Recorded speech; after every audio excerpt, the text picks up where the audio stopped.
Capital Management. Appreciate your perspective. Thanks so much. Okay, coming up, we're going to take a look. Require more minerals. Require more minerals. Require more minerals. Require more minerals. Require more minerals. Global look at how the chip shortage is impacting the global. Require more minerals.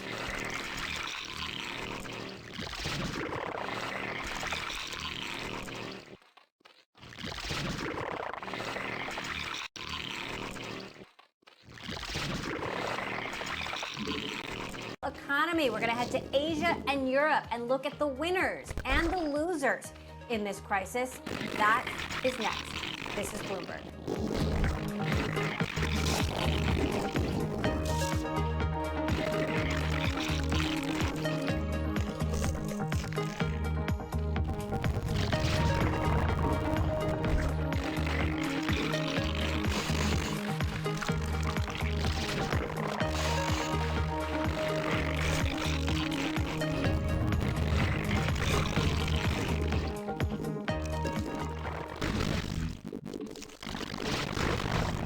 BSO Now is your online home for brand new Boston Symphony Orchestra and Boston Pops performances. Discover new releases each week that include behind-the-scenes storytelling with conductors including music director Andres Nelsons, guest composers and musicians, plus critically acclaimed archival concerts and more. Visit bso.org/now, where the music plays on. BSO season sponsored by Bank of America.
I think what we've seen during this period of time is that communicating via video is not a fad, that we are using it in all aspects of our lives, for work, for learning, for communicating, for staying in touch.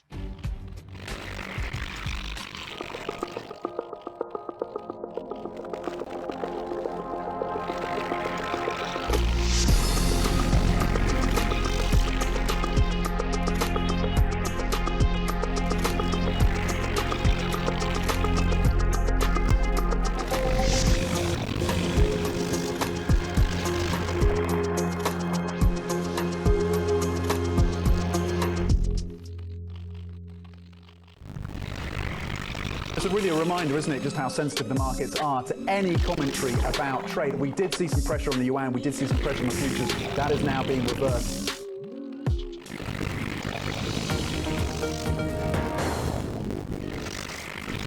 Welcome back. You're watching a special episode of Bloomberg Technology Chip Crunch. I'm Emily Chang in San Francisco.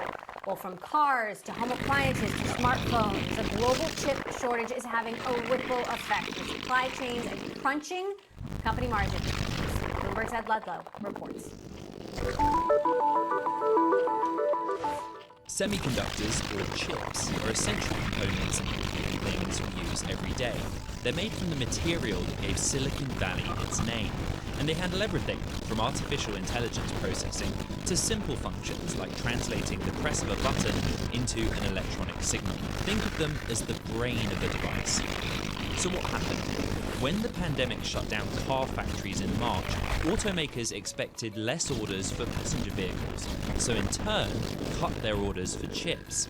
At the same time, working from home and 5G drove demand for laptops, smartphones, cloud services, and data centers. So those industries increased their orders for semiconductors. That caused chip makers to switch production to those areas rather than pile up chips they couldn't sell.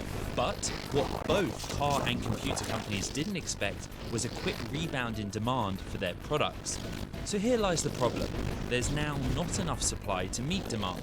And building chip factories takes years and costs billions of dollars. The answer in the near term is nothing can be done in a grand way that can infuse supply.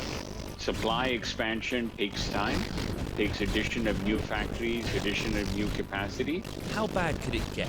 Chip shortages are expected to wipe out $61 billion of sales for automakers alone.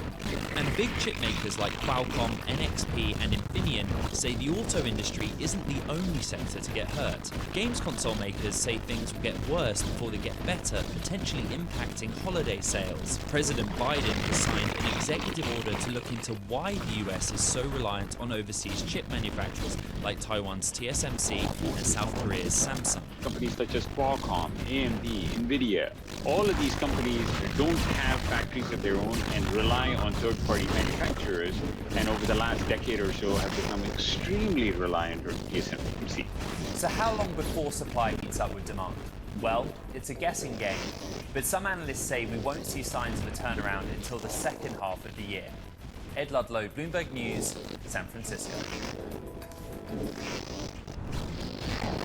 So, could we see a turnaround in the second half of the year? A full recovery in a few years? The outlook on that is mixed, but one thing is for sure, the demand for semiconductors around the world is soaring, and one industry being hit hard by the shortage is autos, with plants being idled while they wait for that one thing, chips.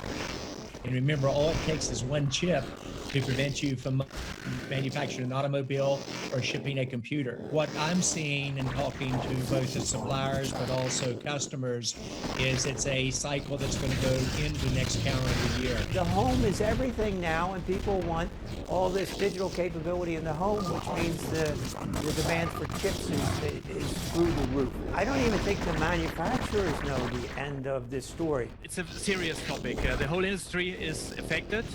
The capacity is too low for